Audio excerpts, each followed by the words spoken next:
So now I just finished adding the code again, and in here this might be different when I did the first time, so we're just gonna check here. We're gonna hold control and parameters. You can see you have the definition for CB2 underscores software underscore control instances. In here we don't have this, so we're gonna need to change. In here you got a base address for them. This is what you want to use to find the position of your slave register 0, so copy this and paste right here. This is the pointer that holds the position of your slave register 0, which will hold your inputs. So in here we're declaring two unsigned 8-bit long integers called switch and up, and 16.1 that combines the two of them together, which I'm gonna rename for up underscore switch because that's the order that I'm using.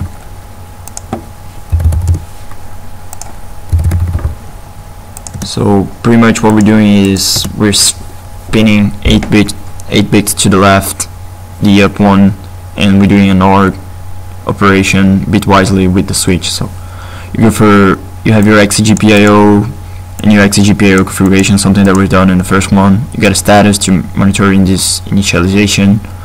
You got a variable to see if the operation mode is up or not, and you have a variable to write the values to the LED. I'm not using this anymore. So your GPIO config, it's a lookup config, and then your status receive the results from this function XGPIO initialize. If your status is 0, that's okay, your GPIO configuration was done correctly. Then you set the channel 1 for the GPIO to be an output.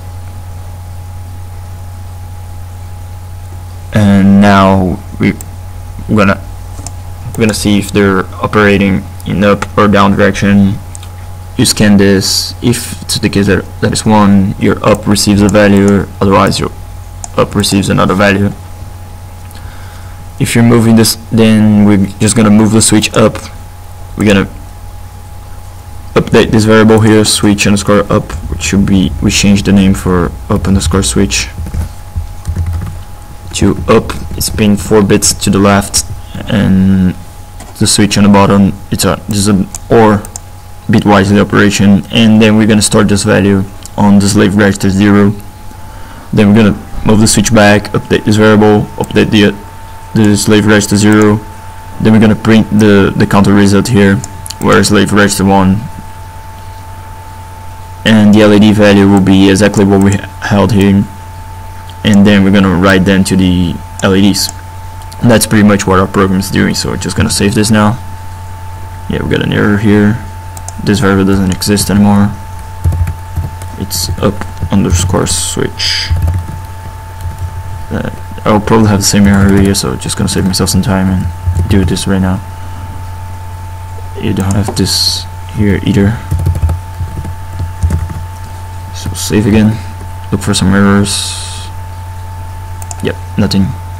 So just run the application again. You can see the process here, the progress here. Yeah, forgot that. So programming FPGA right now because we want to see the results on the LEDs as well. So with that done, just run the application again. Is it operation up or down direction? Let's put up. And you see the counter goes for 1, 2, 3. That's the maximum value of it. So if I put up again, it's just gonna go back to 0, 0, go for 3, 2, and 1, and 0 again. So as you can see, he's operating correctly as he should. You're not seeing the chip enable output in the first bit, but that's something that I rarely discuss with you. It's because it's only there for 20 microseconds, so this is really fast. Not even a PC can detect this changing.